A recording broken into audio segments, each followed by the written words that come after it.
और देखिए, ऑपरेशन सिंदूर के बाद पश्चिम बंगाल में अब बीजेपी काफी एक्टिव हो चुकी है। कल केंद्रीय गृह मंत्री अमित शाह बंगाल के दौरे पर थे, जहां बीजेपी कार्यकर्ताओं को 2026 का संकल्प याद दिलाते हुए अमित शाह ने बंगाल की ममता सरकार के खिलाफ अगले इस साल होने वाले चुनावी टक्कर का अनऑफिशियल अनाउंसमेंट भी कर दिया।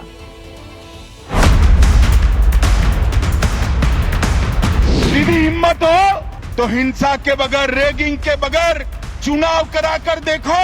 आपकी खुद की जमानत ये बंगाल की जनता जब्त कर लेगी। भारत माता की!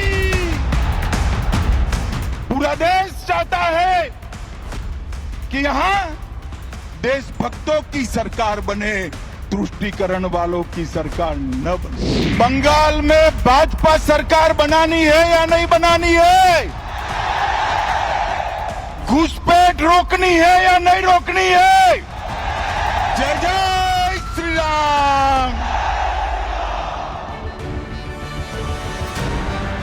पहले 29 मई को अलीपुरद्वार में प्रधानमंत्री नरेंद्र मोदी की रैली और 3 दिन बाद कोलकाता में केंद्रीय गृह मंत्री अमित शाह का विजय संकल्प सम्मेलन।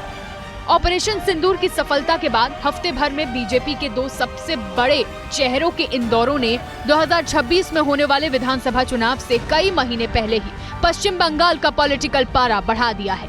कोलकाता में गृह मंत्री अमित शाह ने बंगाल में मारे गए बीजेपी कार्यकर्ताओं की याद दिलाते हुए कहा कि दीदी का टाइम ओवर हो गया, क्योंकि 2026 में पश्चिम बंगाल की पॉलिटिकल पिक्चर बदलने वाली है। बंगाल है जिसमें चुनाव के वक्त और दीदी को विजय मिलने के बाद सैकड़ों भारतीय जनता पार्टी के कार्यकर्ताओं को मौत के घाट उतार दिया जाए।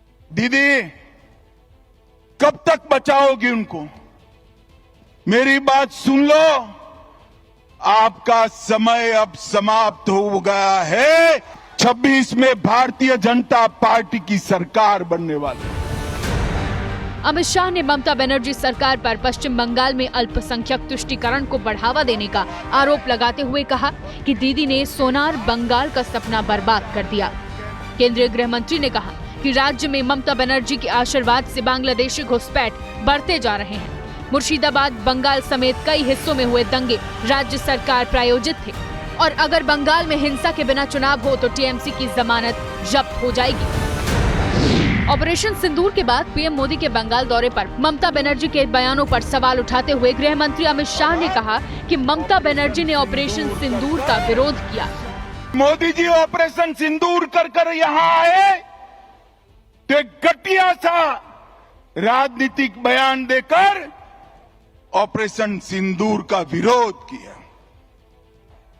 आने वाले चुनाव में ऑपरेशन सिंदूर पर सवाल उठाने वाली ममता जी को सिंदूर की कीमत बंगाल की माताएं बहनें जरा समझा दे, सिंदूर का अपमान करने का क्या मतलब है।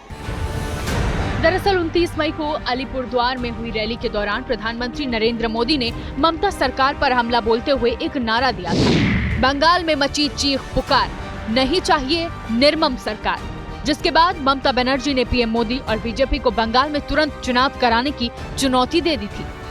वहीं बंगाल में प्रधानमंत्री के बाद गृह मंत्री के सियासी हमलों से ज्यादा तृणमूल कांग्रेस बीजेपी के आरोपों की टाइमिंग को लेकर भड़की है।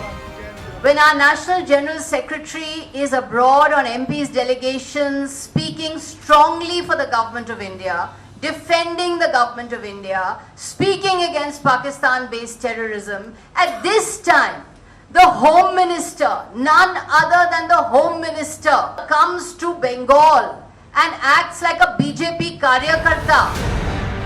पश्चिम बंगाल में विधानसभा चुनाव में अभी करीब 10 महीने का लंबा वक्त बाकी है। उसके पहले बिहार में इसी साल विधानसभा चुनाव होने हैं, लेकिन बिहार से पहले बंगाल में बीजेपी की सक्रियता ने ममता बनर्जी और टीएमसी की बेचैनी बढ़ा दी है।